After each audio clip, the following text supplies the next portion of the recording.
கருத்துடைய பரிசுத்தமாக இருந்தாங்க. அடிமை தேவன் கடந்த நாள் பாதுகாத்து இந்த உபவாச நாளில் தேவ சமூகத்தில் திருச்சபையாக கூடி தேவனை தொழுது கொள்ளத்தக்க தேவனை இறக்கம் பாராட்டினால் நாமத்து மைகுணதாக தேவன் அறிவித்து ஒரு வார்த்தை வாசத்துக்கு கடன் சொல்வோம். யோவான் சுவிசேஷம் 3ஆம் அதிகாரம் 13ஆம் வசனம்.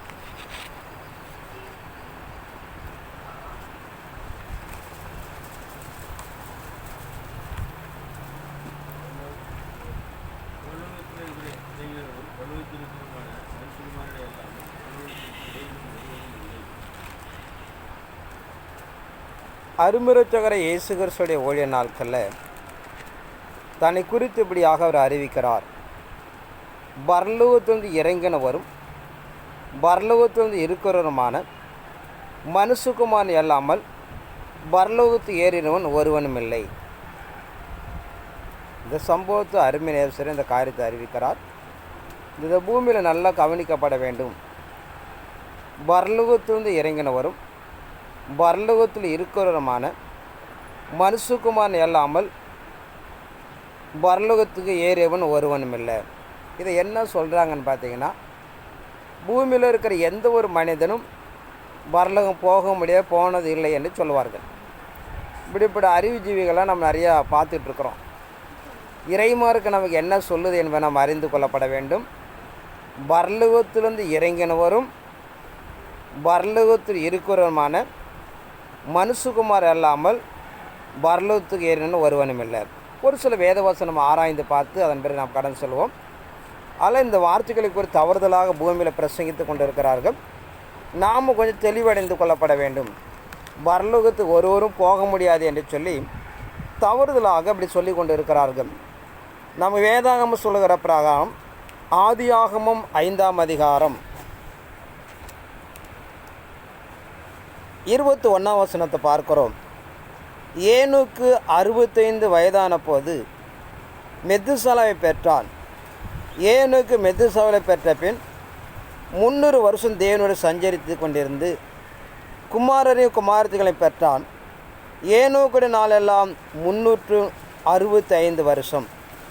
ஏனோக்கு தேவனோடு சஞ்சரித்து கொண்டிருக்கையில் காணப்படாமல் போனான்.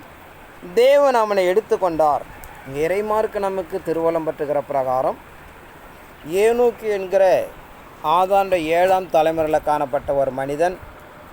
அந்த மனிதன் தெய்வ சமூகத்துக்குள்ளாக இறைமார்க்கு நமக்கு அறிவிக்கிற பிரகாரம் அந்த மனிதன் இப்படியாக 365 ஆண்டுகள் அவன் காணப்படுகிறான். ஏறத்தாழ 300 ஆண்டுகள் தேவோடு சஞ்சரித்தான் என்று சொல்லப்படுகிறது.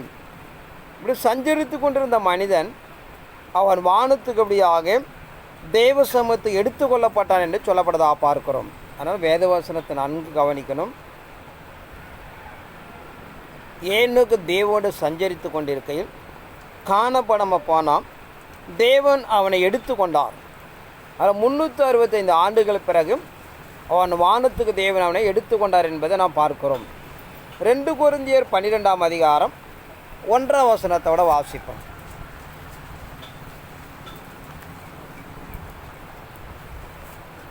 இங்கே ஒரு மனிதனை நாம் பார்க்கிறோம். இந்த மனிதன் தன்னை கூட சாட்சி கொடுக்கிறான். மேன்மைப்படுத்துகிறது எனக்கு தகுதி அல்லவே, அதில் கர்த்தராலே தரிசனங்களின் வெளிப்படுத்தலின் சொல்லுகிறேன். கிறிஸ்துக்குள்ளாக ஒரு மனுஷனை அறிவேன். அவன் 14 வருஷத்துக்கு முன்னே 3ஆம் ஆன வரைக்கும் எடுத்துக்கொள்ளப்பட்டான். அவன் சரீரத்தில் இருந்தாலும் சரீரத்துக்கு புறம்பாக இருந்தாலும் அது அறியேன், தேவன் அறிவார். இங்கே அப்போஸ்தலன் பவுல் கொரிந்தியர் சபைக்கு எழுதுகிற பிரகாரம் கிறிஸ்துக்குள்ளாக ஒரு மனிதனை அறிவேன். அவன் 14 வருஷத்துக்கு முன்னே 3ஆம் ஆன வரைக்கும் எடுத்துக்கொள்ளப்பட்டான். அவன் சரீரத்தில் இருந்தானோ சரீரத்துக்கு புறம்பாக இருந்தானோ அதை நான் அறியேன். இங்கே அப்போஸ்தலன் பவுல் ஒரு மனிதன் என்பது வேறு யாரும் கிடையாது, பவுலை தாங்க சொல்லுகிறார். அவர் தான் 3ஆம் வானத்து வரை எடுத்துக்கொள்ளப்பட்டதாக அநேக பாஷைகளை பேசி தேவசமத்தில் காணப்பட்ட ஒரு மனிதன் என்று சொல்லி இங்கே இறைமார்க்கு நம்மை நடைமுறைப்படுத்துவதாக நான் பார்க்கிறோம். கலாத்தியர் 2ஆம் அதிகாரம் 1ஆம் வசனத்தோடு வாசித்தீங்கனால் தெரியும்.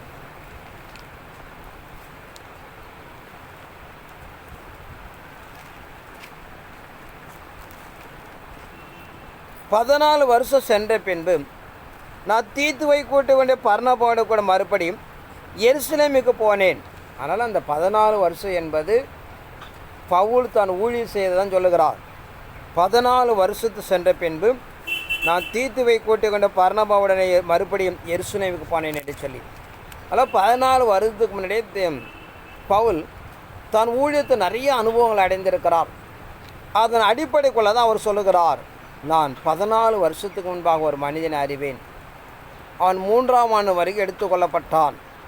அவன் சரீரத்தில் இருந்தானோ சரீரத்துக்கு புறம்பாக இருந்தானோ நான் அறியேன் என்று சொல்லப்பட்டதாக பார்க்கிறோம். ஆனால் இறைமாருக்கு நம்ம நடைமுறைப்படுத்துகிற பிரகாரம் தேவனுடைய சியோன் என்ற நகரம் சங்கீதம் 48ஆம் அதிகாரம் 1-2 நாம் வாசித்து கடன் சொல்லுவோம்.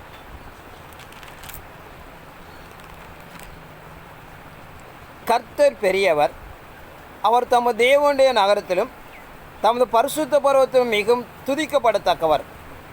வடதிசுல சீயோன் பருவதம் வடிவப்பான ஸ்தானமும் சர்வபூமியின் மகிழ்ச்சியுமாய் இருக்கிறது. அதுவே மகாராஜாவின் நகரம் என்று பார்க்கிறோம். நீங்கள் பார்த்தீங்கன்னா வானாதி வானங்கள் என்று சொல்லப்பட்டிருக்கும். நம்ம பார்க்கிற ஒரு மேல் ஒரு வானம், அதற்கு மேலே ஒரு வானம், அதற்கு மேலே அப்படியாக 3ஆம் வானம் என்று பார்க்கிறோம். 3ஆம் வானத்தில் பிதாவாகிய தேவன் வடபுறத்தில் ஒரு பெரிய மாளிகை இருக்கிறது. அந்த மாளிகையில் பார்த்தீங்கன்னா அவர் வாசம் பண்ணுகிறார் என்பதை நாம் அறிந்து கொள்ளப்பட வேண்டும். அதனால் பிதாவாகிய தேவன் 3ஆம் வானமாகிய வடபுறத்தில் ஒரு சிங்காசனத்தில் மத்தியில் அவர் இருக்கிறார். அதில் ஏசாயா 14 பார்க்குறோம். இப்படிப்பட்ட நிலைப்பாடுகளுக்குள்ளாக நம்மை உண்டாகின சிருஷ்டித்த வானம் பூமி அண்டசரம் உண்டாக்கின தேவன் அவர் எங்கே இருக்கிறார்னா 3ஆம் வானத்தில் இருக்கிறார் என்பதை நாம் அறிந்து கொள்ளப்பட வேண்டும். அந்த வானத்தில் தான் இங்கே நாம் மரித்து உயிர்த்தெழுந்த அருமரட்சகர் இயேசு கிறிஸ்து பிதாவுடைய வலது பார்த்து என்ன பண்ணியிருக்காரு, வீற்றிருக்கிறார் என்று சொல்லப்படுவதாக பார்க்கிறோம். அப்போஸ்தலர் நடவடிக்கை 7ஆம் அதிகாரம்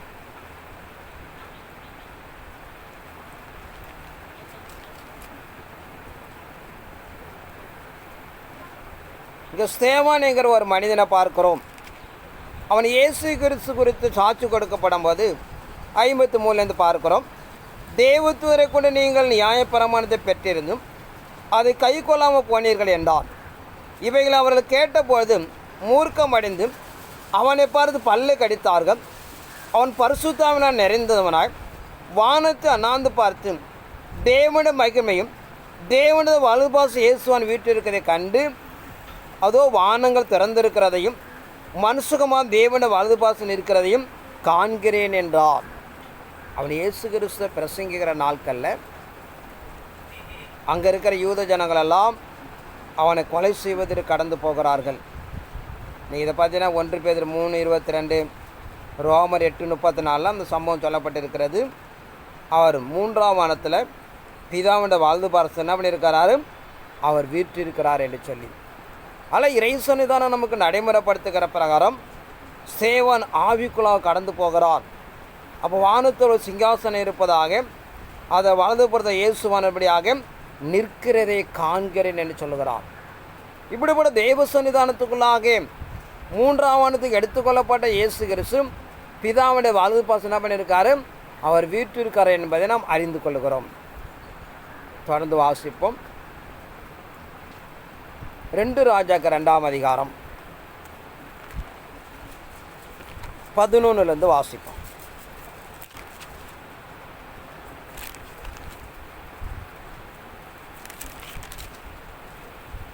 இங்கே தேவனுக்கு ஒரு பிரியமான ஒரு மனிதனை பார்க்கிறோம். அந்த மனிதன் தேவ சமூகத்தில் வாழ்ந்து கொண்டிருக்கிற நாட்களை அருமை தேவனபடியாக இவனை வானத்துக்கு எடுத்துக்கொள்ளப்பட்டதாக சாட்சி சொல்லப்படுகிறது.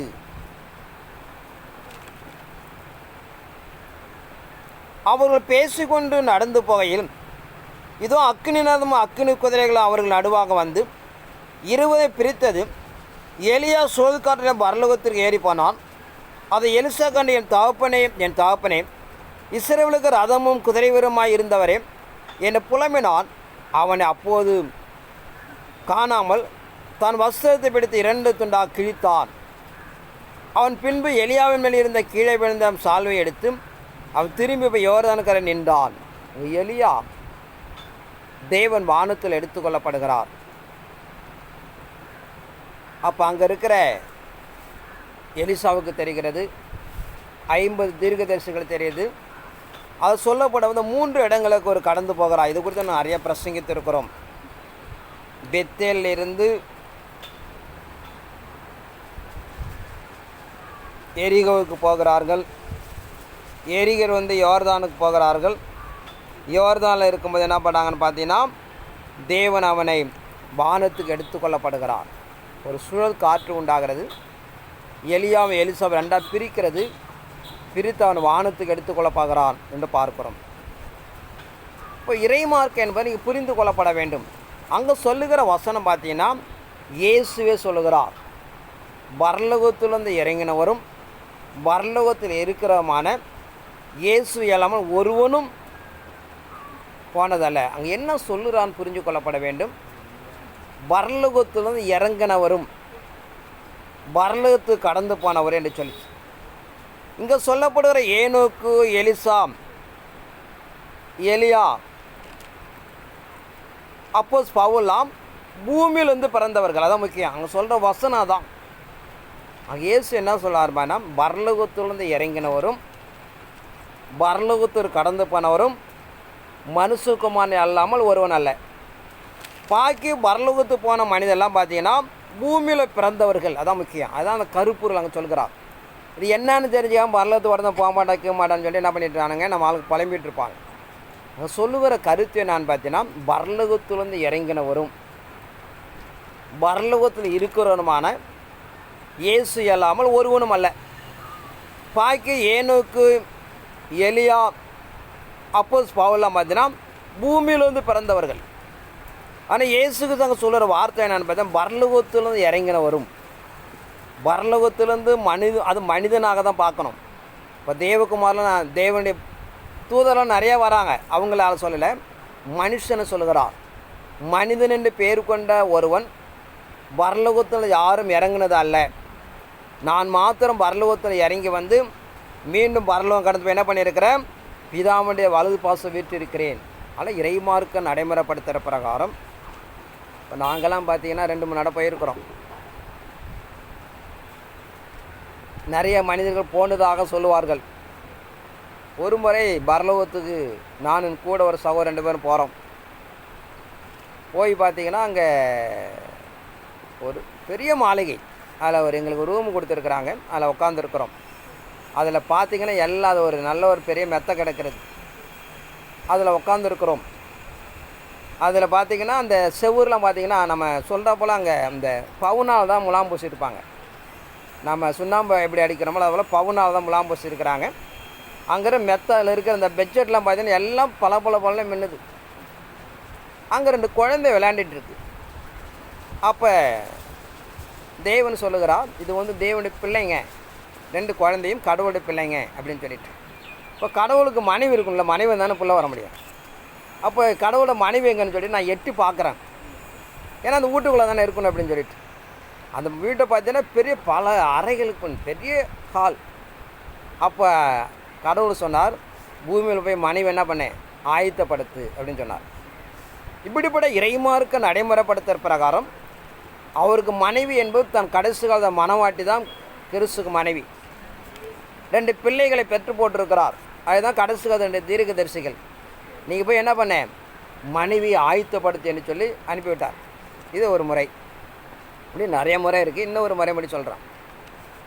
ஒரு குட் ஃப்ரைடே பார்த்தீங்கன்னா நாளை குட் ஃப்ரைடே இன்னை தேவசமத்தில் காத்திருக்கப்படும் போது அங்கே பரலோகத்தில் கொண்டு போகிறாங்க. அதை கொண்டு போயிட்டு விட்டுட்டு என்ன பண்ணுறாங்கன்னா, அந்த கிறிஸ்துவின் மரணத்தை குறித்து பேசிக்கொள்வோம். அப்போ கிறிஸ்து சொன்னார், நான் உனக்காக அங்கே பிதா இருக்கிறாரு, தூதர்கள் இருக்கிறாங்க, நான் உனக்காக மரித்த நிலையா, நீ எனக்காக என்ன செய்வே அப்படின்னு கேட்டார். அப்போ நீங்கள் என்ன நினைக்கிறீங்க அப்படி செய்கிற அப்படின்னு சொல்லிட்டு 2 பேரும் பேசிக்கொள்கிறோம். இப்போ எனக்கா நீனும் மறிக்கணும் அப்படின்னு சொல்லுகிறார்கள். நாங்கள் பேசிக்கொண்டது எல்லாம் என்ன பண்ணான்னு பார்த்தீங்கன்னா ஒரு ரெக்கார்டாக அப்படி எழுதுகிறாங்க. அது இயேசு கிறிஸ்து மரணத்தை குறித்து பேசிக்கொண்ட விஷயங்கள், இயேசு மரித்த நிகழ்வுகள், நீங்கள் என்ன செய்ய போகிறேன்னு சொல்லுமோ அந்த விஷயமெல்லாம் அப்படியே ரெக்கார்டாக எழுதி என்கிட்ட ஒரு கையெழுத்து வாங்கிட்டாங்க. கையெழுத்து வாங்கிட்டு கொண்டு வந்து விட்டுட்டு போயிட்டாங்க. இப்படி இன்னும் சில சம்பவங்கள் இருக்குது. அதனால் இறைமார்க்கம் என்பது, இறை சன்னிதானம் என்பது அங்கே இயேசு கிறிஸ்து எதை சொல்லுகிறார் என்பதை நீங்கள் அறிந்து கொள்ளப்பட வேண்டும். பரலோகத்திலிருந்து இறங்கினவரும் பரலோகத்துக்கு ஏறினவரும் இயேசு இல்லாமல் ஒருவரும் கிடையாது. அதை தான் அங்கே சொல்லுகிறார். ஆனால் மனித குலத்தில் பார்த்தீங்கன்னா பரலோகத்துக்கு நீங்கள் நிறைய இன்னொரு நிகழ்வு உங்களுக்கு தெரியும். திடீர்னு பார்த்தீங்கன்னா நம்ம வீட்டில் யாராவது கிறிஸ்துவர் மறித்துட்டாங்கன்னு வச்சுங்கன்னா உடனே நீங்கள் வெளிப்பாடு பார்ப்பீங்க, சொப்பனத்தில் பார்ப்பீங்க. அவங்க என்ன பண்ணுறாங்க, பரலோகம் போகிறாப்புல. அது பொருள் நினைப்ப தான் உடனே பரலோகம்லாம் யாரும் போக முடியாது. அது கொஞ்சம் புரிஞ்சுக்கணும். செத்து போனவங்க என்ன பண்ண மாட்டாங்க, யாரும் பரலோகம்லாம் போக முடியாது. அவங்க பூமியில் தான் இளைப்பாரி கொண்டு இருப்பார்கள். அப்போ அதோடைய பொருள் என்னான்னு புரிஞ்சுக்கணும்.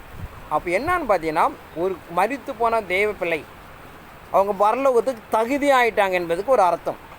அதனால் எப்படி காமிக்காமல் பார்த்தீங்கன்னா, அவங்க பரலோகம் போகிறப்பல உங்களுக்கு தரிசனம் சொப்பனத்தில் காமிப்பாங்க. நம்ம உடனே பரலோகம் போகிறப்பல காமிச்சோன்னா அவங்க பரலோகம் போயிட்டான்னு என்ன பண்ணக்கூடாது, கிறிஸ்துவ தப்பாக பிரசங்கம் பண்ணிகிட்டு இருப்பாங்க. ஏன்னா அப்படிலாம் யாரும் போக முடியாது. மறித்த பிறகு என்ன பண்ண முடியாது, அங்கெல்லாம் யாரும் போக முடியாது. ஆனால் இறைமாருக்கு நாம் எதிர்பார்க்கிறவனமாக ஏன் இந்த எலியா ஏனோக்கு கடைசி கால தெய்வத்திட்டத்துக்கு ஒரு துஸ்தாந்தம் தான் அவங்க.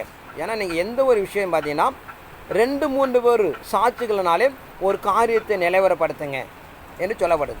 இப்போ கடைசி காலத்தை நம்ம எதிர்பார்க்கிற 1 Corinthians 15 அதிகாரம் 51 வாசிப்போம்.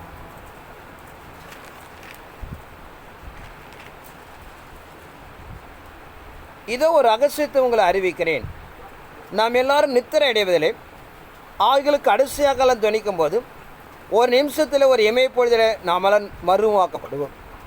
எக்காலம் துணிக்க அப்போதும் மரித்தோர் அழிவுள்ளதாக எழுந்திருப்பார், நாமும் மறுவாக்கப்படுவோம். அழிவுள்ளதாக இது அழியாமையும் சாவிக்கதுவாக சாவாமையும் தரித்து கொள்ளப்பட வேண்டும். அழிவுள்ளதை இது அழியாமையும் சாவிக்காமல் சாவாமை தரித்து கொள்ளும் போதும் மரணம் ஜெயமாக விழுங்கப்பட்டது என்று எழுதியிருக்கிற வார்த்தை நிறைவேறும். ஆனால் இறைமார்க்க நமக்கு நடைமுறைப்படுத்துகிற பிரகாரம் கடைசி காலத்தில் இயேசு கிறிஸ்து என்கிற ஒரு தேவகுமாரன் வருவார். அப்போது இறைமார்க்கம் சொல்லுகிற பிற ஒரு எக்கால சத்தம் துணிக்கும்.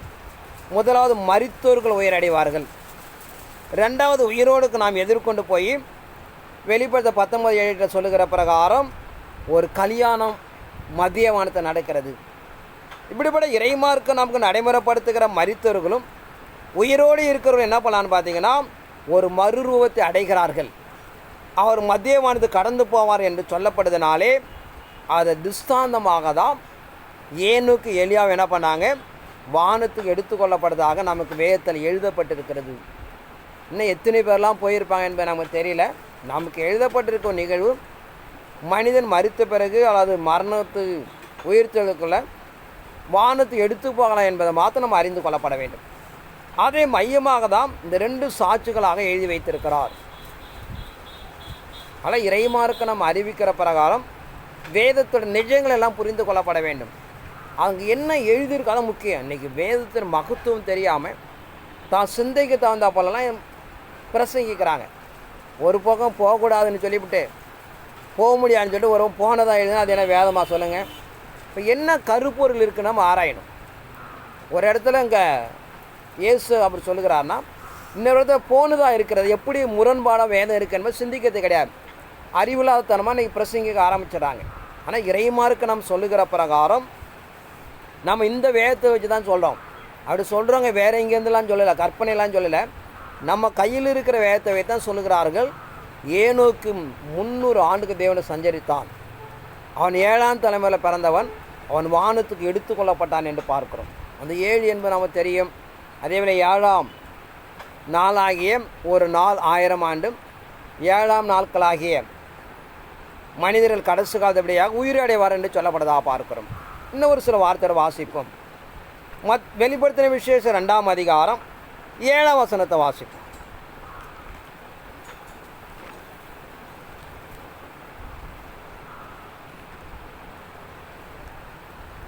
இங்கே யோவானுக்கு 19 காணப்படுகிற தேவன் அவனுக்கு அறிவிக்கிற பிரகாரம் ஆவியானவர் சபைகளும் சொல்வதை காதுடன் கேட்க கடவான். ஜெயங்கொள்கிறன் எவனும் அவனு தேவனுடைய பரதேசன் மத்தியில் இருக்கிற ஜீவரட்சத்துக்கனையை புசிக்க கொடுப்பேன் என்று எழுது. 7 சபைகளுக்கு எழுதுகிற நிகழ்வில் இறைமார்க்கு நம்ம நடைமுறைப்படுத்துகிற பிரகாரம் இந்த எபேசபை தூதனுக்கு எழுதுகிற பிரகாரம் யாரெல்லாம் ஜெயங்கொள்கிற ஒரு வாழ்க்கை அடைந்து கொள்கிறார்களோ அவர் தேவனுடைய பரதேசில் இருக்கிற ஜீவருச்சத்தை கனியை கொடுங்கள். ஏன்னா நம்ம ஆதியாமத்தை நீங்கள் பார்த்தீங்கன்னா ஆதியாமத்தை 3 சில சம்பவத்தை நாம் பார்க்கிறோம். தேவ சன்னிதானத்தில் தேவன் புசிக்க வேண்டாம் என்ற கனியை ஆதான் புசித்து அவன் பாவியாக மாறினான். அங்கு கடந்து வருகிற தேவன் ஆதியாம் 3:22 பார்க்கிறோம். பின்பு தேவனை கர்த்தர் இதோ மனுஷன் நன்மைத்தி மறித்தக்க நம்மில் ஒருவரை போல ஆனான். இப்போது அவன் தன் கையை நீட்டு ஜீவத்தின் கனியையும் பறித்து புசித்து என்றென்றைக்கு உயிரோட படிக்கும் செய்ய வேண்டும் என்று அவன் எடுக்கப்பட்ட மண்ணை பண்படுத்த தேவனை கர்த்தர் அவனை ஏதன் தொடர்ந்து அனுப்பிவிட்டார்.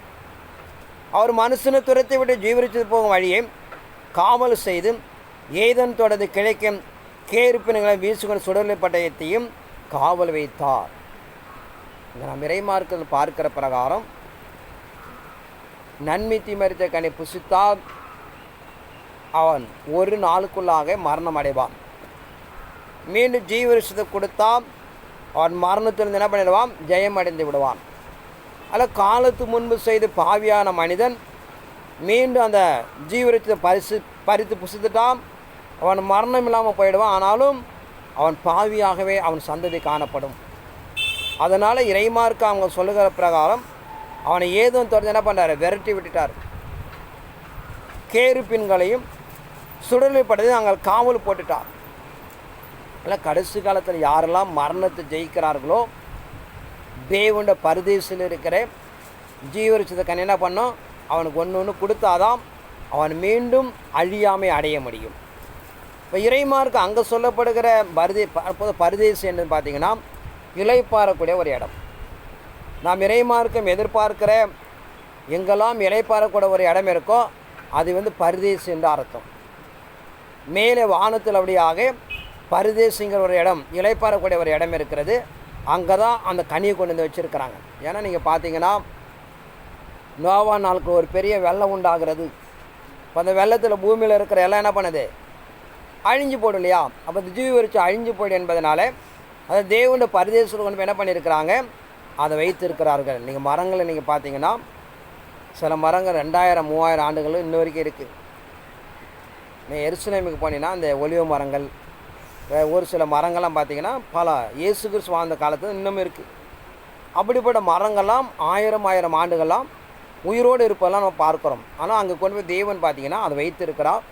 யாரெல்லாம் மரணத்தை ஜெயங்கொண்டு போகிறார்களோ அவர்களுக்கு ஒரு கனி கொடுக்கப்படும் என்று சொல்கிறது. இன்னொரு இடம் பரதேசியை பார்ப்போம். லூக்கா சுவிசேஷம் 23ஆம் அதிகாரம் 43ஆம் வசனத்தை வாசிப்போம்.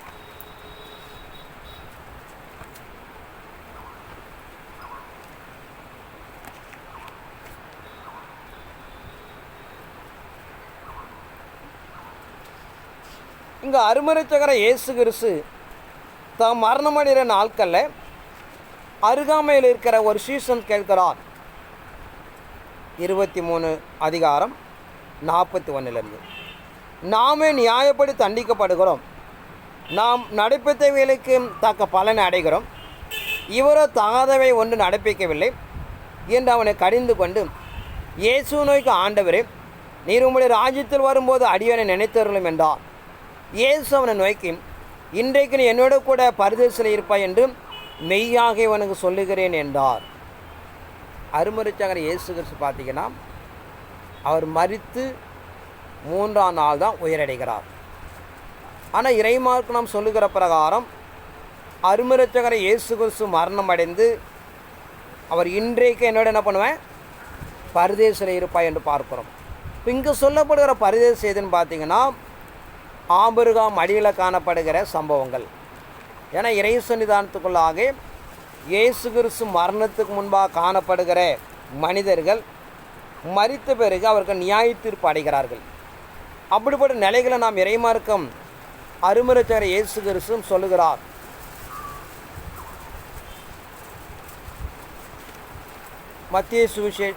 லூக்கா சுவிசேஷம் 16ஆம் அதிகாரம் 19 வாசிப்போம். ஐஸ்வர்யமுள்ள ஒரு மனுஷன் இருந்தான். அவன் ரத்தாம்பரம் வெளியேறப்பட்ட வஸ்திரம் தரித்து அனுதினமும் சம்பீரமாக வாழ்ந்து கொண்டிருந்தான். லாசருன்னு பேரு கொண்ட ஒரு தரித்திரன் இருந்தான். அவன் பருக்கு நிறைந்தவனா அந்த ஐஸ்வர்யவனாய் வாசல் இருக்க நின்று அவனுடைய மேஜிலிருந்து விழுந்த துணிக்கள் தான் பசி ஆற்ற ஆசையாக இருந்தான். நாய்கள் வந்து அவன் பற்களை நக்கிற்று. பின்பு அந்த தரித்திரம் மரித்து தேவத்தில் ஆபிரகாம் மண்டிலே கொண்டு போய் விடப்பட்டான். ஐஸ்வரவான் மரித்து அடக்கம் பண்ணப்பட்டான். பாதாளத்து அவன் வேதனைப்படுகிற தன் கண்களை ஏறெடுத்து தூரத்தில் ஆபிரகாம் அவன் மடியில் இருக்கிற லாசரை கண்டான். அப்போது அவன் தகப்பனாக ஆபிரகாமே, நீ எனக்கு இறங்கி லாசரின் விரலின் நுனியை தண்ணீரினால் துவைத்து என் நாவை குளிர பண்ணும். அருமரிச்சாக இயேசு கிறிஸ்து தான் ஊழிய காலத்தில் ஒரு சம்பவத்தை சொல்கிறார். ஒரு பெரிய ஐஸ்வர்யவான் இருந்தான். அவன் சம்பூர்ணமாக வாழ்ந்து கொண்டிருக்கிறான். லாசர் என்ற ஒரு தரித்தன் இருக்கிறான். அவன் ஒருவேளை ஆகாரம் இல்லாமல் அவன் காணப்படும் போது இந்த ஐஸ்வர்யவான் தகுதி இருந்து திறமை இருந்து சூழ்நிலை இருந்து அவனுக்கு இறங்கப்படவில்லை. காலங்கள் கடந்து போய் 2 பேரும் மரணம் அடைகிறார்கள். அந்த லாசருபடியாக ஆபிரகாம் மடியிலே இலைப்பாரி கொண்டிருக்கிறான். மேய்ப்பாதாளம் கீழ்ப்பாதாளம் என்று சொல்கிறது. கீழ்ப்பாத அந்த ஐஸ்வர்யவான் எப்படியாக அக்கினி தணல் எப்படியாக வாதிக்கப்படுகிறான். அந்த அக்கினி அவனால் வாதிக்கப்படனால அவன் லாசரு தன் விரலை தொட்டு நாக்கை குளிர செய்யும் என்று சொல்லி அவன் சொல்லுகிறான். உமக்கு எனக்கு வர முடியாது, என்ன பண்ணியிருக்கு, ஒரு பிளவு இருக்கிறது என்று அவர்கள் சொல்லுகிறார்கள். அந்த வேதனை அறிந்து அவன் சொல்லுகிறான், என்னோட அண்ணன் தம்பியெல்லாம் இருக்கிறாங்க, நான் போய் அவர்கிட்ட என்னுடைய வேதனை சொன்னால் அவர்கள் மனம் திரும்புவார்கள் என்று சொல்கிறான். மோசே தீர்க்கதரிசி மூலயமா அறிவிக்கப்படுகிற வார்த்தைக்கு கீழ்ப்படியாதவர்களும் ஏற்றுக்கொள்ளாத தவிர ஒன்றுமே செய்ய முடியாது என்று சொல்லி அங்கே ஆபிரகாம் சொல்லப்படுவதாக பார்க்கிறோம். ஆனால் இங்கே தான் வந்து இயேசு கிறிஸ்துவுடைய மரித்து அந்த நாள் கடந்து வந்து என்ன பண்ணுறான்னா அந்த பரதேசம் என்று சொல்ல இளைப்பாறக்கூடிய இடம், அங்கே வந்து தன்னுடைய மரண நிலைகளையும் தான் வந்து பூமியில் செய்த ஊழியத்தை அங்கே சொல்லுகிறார். அதில் பரதேசம் என்பது பார்த்திங்கன்னா ஒரு இளைப்பாறக்கூடிய ஒரு இடம். அது வானத்தில் இருந்தாலும் சரி, பூமியில் இருந்தாலும் சரி, பாதாளத்தில் இருந்தாலும் சரி, இறைமார்க்க நடைமுறைப்படுத்துகிற ஒரு பரதேசம் என்பது அங்கே இளைப்பாறக்கூடிய விஷயம். நீங்கள் ரஷ்யாவில் சில ஆண்டுகளுக்கு முன்பாக ஒரு பெரிய போர் இருக்கிறாங்க, அங்கே சத்தெல்லாம் கேட்டுதான் சொல்லுவாங்க. அதில் இறைமார்க்க நமக்கு நடைமுறைப்படுத்துகிற பிரகாரம் பரதேசம் என்பது வேறு, பரலோகம் என்பது வேறு. அதில் பரலோகம் என்பது நீங்கள் தேவனுடைய சியோன் நகரத்தை தான் பரலோகம் என்று சொல்கிறது. அதை விட 2வதாக மத்தியவானம் ஒன்று இருக்கிறது.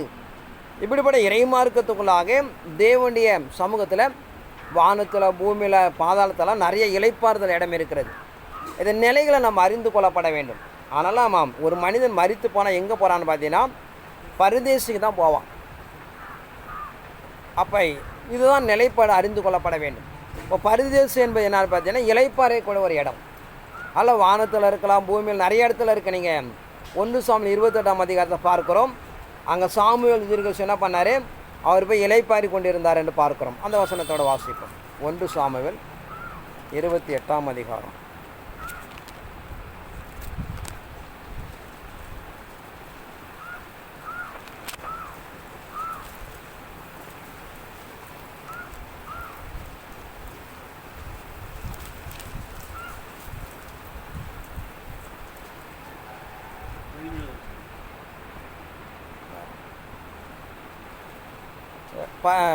ஒரு 6லேருந்து வாசிப்போமே. சவுல் கர்த்தரிடத்தில் விசாரிக்கும் போது கர்த்தரவனுக்கு சொப்பனங்களினாலும் ஊரிமினாலும் தீர்க்கதரிசனாலும் மறு உத்தரவு அருளவில்லை. அப்போ சவுல் தான் ஊழியக்காரன் நோக்கி, அஞ்சனம் பார்க்கிற ஒரு ஸ்திரீ தேடுங்கள், நான் அவளிடத்தில் போய் விசாரிப்பேன் என்றான். அதற்கு அவனுடைய ஊழியக்காரர், இதோ எத்தோரிலே அஞ்சனம் பார்க்க ஒரு ஸ்திரீ இருக்கிறார் என்று சொல்லி அங்கே வேஷம் மாறி கடந்து போய் அவள்கிட்ட விசாரிக்கிறான்.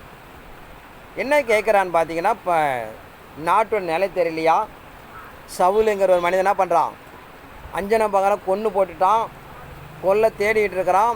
நான் சாவதற்கு என்ன பண்ணேன், நீ எத்தனை தேடுகிற என்ற சொல்கிறான். நீ ஒன்றும் உனக்கு எந்த பிரச்சனையும் வராது, நீ இப்படியாக நான் தேடுகிற ஒரு மனிதன் என்ன பண்ணும், நீ வரவழிக்கப்பட வேண்டும் என்று சொல்கிறான். அப்போ அவன் பேரை சொல்லி அவள் கூப்பிடுகிறாள். அவன் பயந்துட்டான். தேவர்கள் வருகிறார் என்று சொல்கிறாள். என்ன செஞ்சீங்க, தேவர்கள் வருகிறார் என்று சொல்லி அங்கே நாம் பார்க்கிறோம்.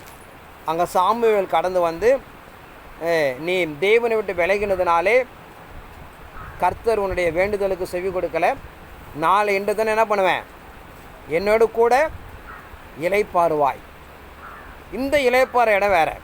அதாவது ஆபிரகாம் அடியில் இருக்கிற இளைப்பாறுதல் என்பது அங்கே என்ன சொல்கிறான்னு பார்த்தீங்கன்னா, இங்கேருந்து என்ன பண்ண முடியாது, யாரும் போகவும் வர முடியாது, தேவனுடைய அனுமதி இல்லாமல் அங்கே போக முடியாது. இது வந்து ஒரு இளைப்பாறுதல் இடம். நீ யார் வேணாலும் போகலாம் வரலாம். இப்படிப்பட்ட நிலைகளெல்லாம் நாம் இளைப்பாறுதல் இடம் நிறைய இடத்துல வைத்திருக்கிறார். மேல் பாதாளம் கீழ் பாதாளம் என்கிற நிகழ்வு வேறு, இங்கே சாமுவேல் இளைப்பாறி கொண்டு இருக்கிற இடம் வேறு, பரலோகத்தில் இளைப்பாறுகிற ஒரு இடம், இப்படிலாம் நிறைய இளைப்பாறுதல் இடம்லாம் இருக்குது. வேதத்தை நமக்கு ஒன்றுமே திறம்படு குழம்பிடக்கூடாது. அதனால் இறைமாருக்கு நாம் சொல்லப்படுகிற பிரகாரம் பரலோகத்துக்கு போகலாம். நீங்கள் நாம் ஆரம்ப காலத்தில் பார்த்தீங்கன்னா எல்லோரும் பரலோகம் போகிறாங்க, பரலோகம் பண்ண எனக்கு ஒரு ஆசை வந்துச்சு பரலோகம் போகணுன்னு சொல்லிட்டு. அப்போவே கவர்மெண்ட்டு கிடப்பேன், போகவே முடியாது. அப்போ ஏன்னு சொல்ல பார்த்தீங்கன்னா, அங்கே போகிறதுக்கு ஒரு தகுதி இருக்கிறது.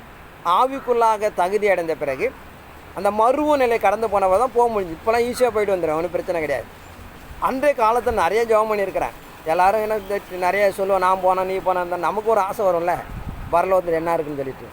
ஆனால் அப்போல்லாம் போக முடியாது. இறைமார்க்கம் என்பது தேவ சன்னிதானம் என்பது ஒரு மறுரூபம் அடைய வேண்டும், பாவம் இல்லாமல் ஒரு வாழ்க்கை இருக்கப்பட வேண்டும். இப்படிப்பட்ட நிலைகள் இருந்தால் வானத்து நீங்கள் அந்த நிலையை நம்ம பார்க்கலாம். ஏன்னா பரலோகம் நிறைய விஷயம் இருக்குது. பரலோகத்துக்கு போகிற விஷயம் இருக்கிறது, பரலோகத்தை தரிசிக்கிற விஷயம் இருக்கிறது, இப்படிலாம் நிறையா இருக்குது. பரலோகனே நம்ம வந்து சொப்பனத்தில் பார்க்குற ஒரு நிகழ்வுலாம் இருக்குது. அதனால் அந்த பரலோகம் தரிசனத்தில் பார்க்க நிகழ்வு இருக்கிறது. இப்படிலாம் நிறைய நிகழ்வு இருக்கிறது. நம்ம வந்து குழம்பிக்கக்கூடாது. தேவனை பார்க்கிறது, தேவனை சந்திப்பதுலாம் நிறைய விஷயம் இருக்கிறது. பரலோகம் என்பது ஒரு நிகழ்வு, ஏன்னா அது நிறைய காலகட்டங்கள் இருக்கிறது. அதனால் இறைமாருக்கு நம்ம நடைமுறைப்படுத்துகிற பிரகாரம் ஒரு முறை என்ன ஒரு நினைப்பு இருக்குன்னா, தேவ சமூகத்துக்குள்ளாக இந்த திருத்தத்துவத்தை குறித்து அறிஞ்சிக்கிறதுக்காக நிறையா ஆசைப்பட்டேன். ஒருத்தன் பிதாகுமார் 3 பேர் ஒன்றும்பாங்க, 2 பேரும்பாங்க. இப்படி இந்த விஷயத்தை நாம் தேவ சமூகத்தை கடந்து போகும்போது திடீரென்று பார்த்தீங்கன்னா என்ன நடந்தது பார்த்தீங்கன்னா, தரிசனத்தில் பார்க்குறேன், கடவுள் பார்த்துட்டு திடீர்னு பார்த்தீங்கன்னா ஒரு தூக்கம் வருது. உடனே எனக்கு வந்து படுத்துட்டேன். தேவன் பரலோகம் கொண்டு போகிறார். அங்கே கொண்டு போயிட்டு அந்த திருத்தத்துக்கு சில விஷயம் வழக்கெல்லாம் கொடுத்துட்டு மீண்டும் கொண்டு வந்து விட்டுட்டார். அப்போ நான் அந்த வசனத்தை குறித்து எனக்கு சந்தேகம் வந்துச்சு இந்த நிகழ்வை பார்த்து.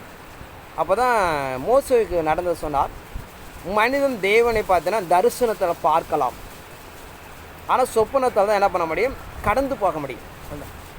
இப்போ தரிசனத்தை பார்த்து பேசலாம் முடியாது, ஒரு நிகழ்வை நீங்கள் பார்க்கலாம், உரையாட முடியாது. ஆனால் சொப்பனை என்பது அப்படியால நீங்கள் சொப்பனத்தில் பார்க்கலாம், சொப்பனத்தில் கடந்து போகலாம். இப்படிப்பட்ட நிகழ்வு பார்த்தீங்கன்னா நம்ம அதுலேருந்து ஒரு விஷயத்தை புரிஞ்சுக்கிட்டோம். அதில் தரிசனத்தை ஒரு காரியத்தை மாதிரி நீங்கள் ஓடுறதை பார்க்கலாம், தர உரையாடலாம் முடியாது. சொப்பனை என்பது நீங்கள் வந்து உரையாடலாம். நீங்கள் இன்னும் நிறைய பார்த்துருக்கோம். நீங்கள் ஆவிக்கிற வாழ்க்கையில் பார்த்தீங்கன்னா நான் நிறைய அனுபவத்தை அந்த விஷயம் உண்டு. நான் படுத்திருப்பேன், நானே பார்ப்பேன். அதை என் உடம்புலேருந்து அப்படியே ஒரு உருவம் போய் வானத்தில் சண்டை போட்டு முடிஞ்சுட்டு பார்த்தீங்கன்னா மீண்டும் அந்த உருவம் வந்து என்ன பண்ணும், நான் படுத்துறேன், என் உடம்புகளே பூந்துக்கும். இப்போ இதெல்லாம் நம்ம வந்து நேரடியாக பலமுறை இந்த நிகழ்வு பார்த்துருக்குறோம். அந்த உடம்புகள் வந்து பூந்த பிறகு நீங்கள் பார்த்தீங்கன்னா உடம்பு அப்படியே ஒரு உண்மையை சண்டை போட்டால் எப்படி வலிக்குமோ அந்த வலியெலாம் இருக்கும். ஏந்திரிக்க முடியாது. 5 மணிக்கு எழுந்திரிப்பேன், 7 மணி தான் எழுந்திருப்பேன். அந்த பெயின் இருக்கும். இப்படிலாம் ஆவிக்கிற வாழ்க்கையில் பார்த்தோன்னா நிறைய நிலைப்பாடுகள் உண்டு. ஏன்னா நம்ம ஒன்றும் தெரியாமல் ஒரு விஷயத்தை வைத்து எல்லாத்தையும் போய் குழம்பிக்கக்கூடாது. இறைமார்க்கம் என்பது என்ன சொல்கிறது, ஒரு தரிசனத்தின் நிகழ்வு என்ன, ஒரு சொப்பனத்தின் நிகழ்வு என்ன. சொப்பனத்தில் தரிசனம்னு சொல்லுவோம், வேதனை பார்த்தீங்கன்னா தெரியும், சொப்பனத்திலே ஒரு தரிசனம் அப்படின்னு சொல்லியிருக்கு. இப்படி நிறைய நிகழ்வுகள் இருக்குது. ஒரு நிகழ்வை வைத்து பரலோகத்தை புரிஞ்சிக்காமல் தப்பாக நீ பிரசங்கிச்சிருவாங்க. அதனால் இறைமாருக்கு நடைமுறைப்படுத்துகிற ஒரு பரிசுத்தவனை மறித்துட்டாங்கன்னா அவங்க வானத்துக்கு எடுத்து போகிற போல் நம்ம வெளிப்பாடு பார்ப்போம். அப்படி நோக்கம் என்னான்னு பார்த்தீங்கன்னா அவன் பரலோகத்துக்கு தகுதி அடைந்திருக்காருன்னு அர்த்தம்.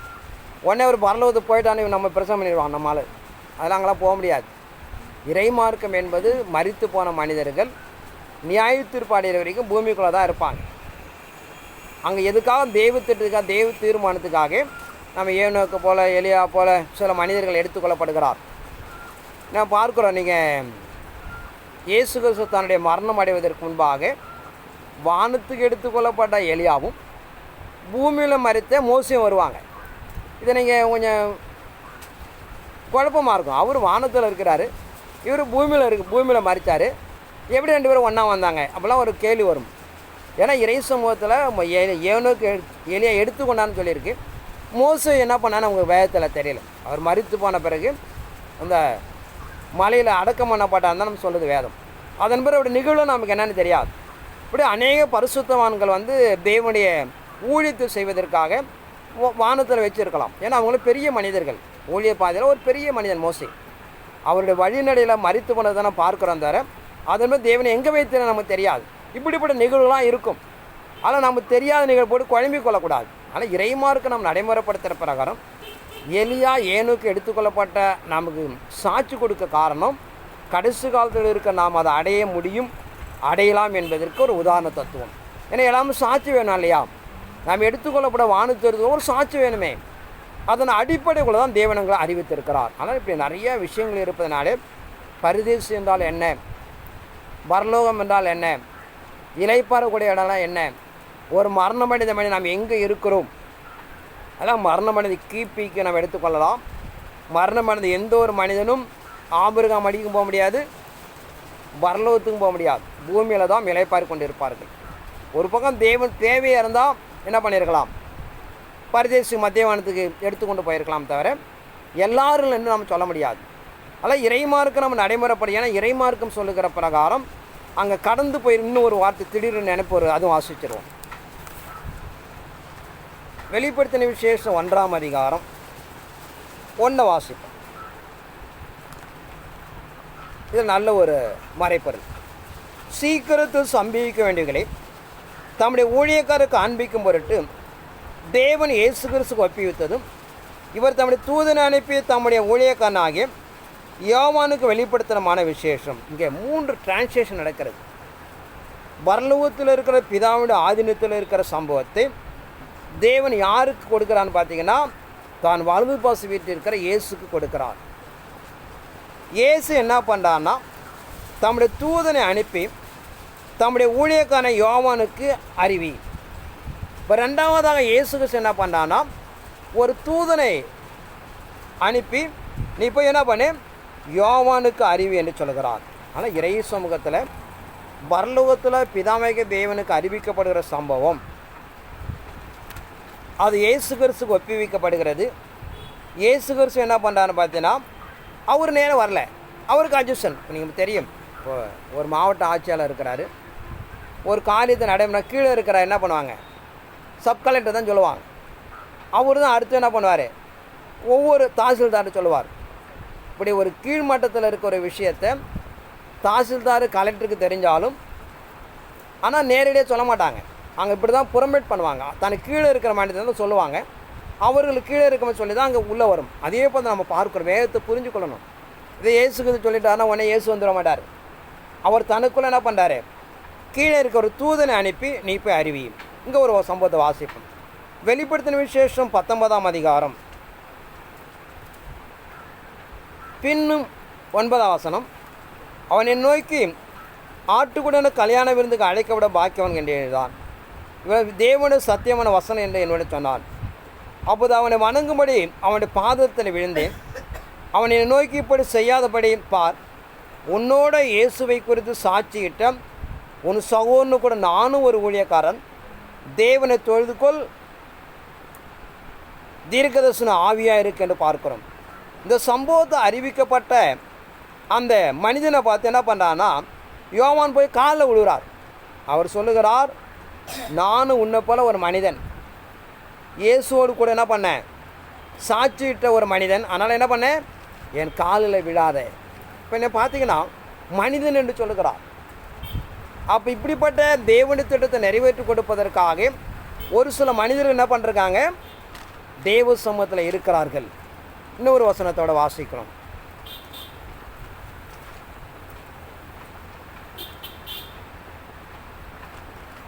அதில் இறைமார்க்கு நம்ம நடைமுறைப்படுத்துகிற பிறகு இப்படிப்பட்ட தெய்வ சமூகத்துக்குள்ளாக நிறைய சம்பவத்தை நாம் எல்லாம் அறிந்து கொள்ளப்பட வேண்டும்.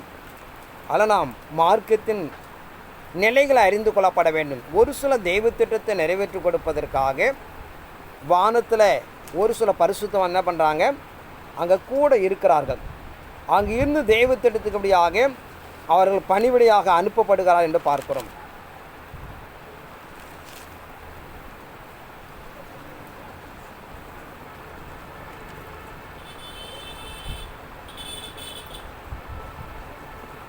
இந்த ஒரு இடத்துல இருக்குது, அதனால் வெளிப்படுத்தலே இருக்குது. அதில் இறைமார்க்கு நம்ம நடைமுறைப்படுத்துகிற பிரகாரம் தேவ சன்னிதானத்துக்குள்ளே இறைமார்க்கத்துக்குள்ளாக சத்தியத்தை நாம் தெளிவாக அறிந்து கொள்ளப்பட வேண்டும். பரலோகம் என்றால் என்ன? 22:7. ஓகே,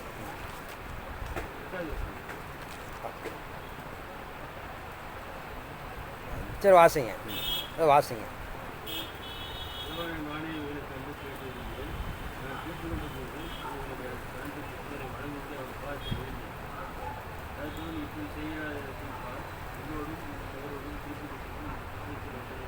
இங்கே பார்க்கிறோம் அந்த வெளிப்படுத்த விசேஷம் அங்கே அறிவிக்கப்படாமல் காலில் போய் விழுறான்.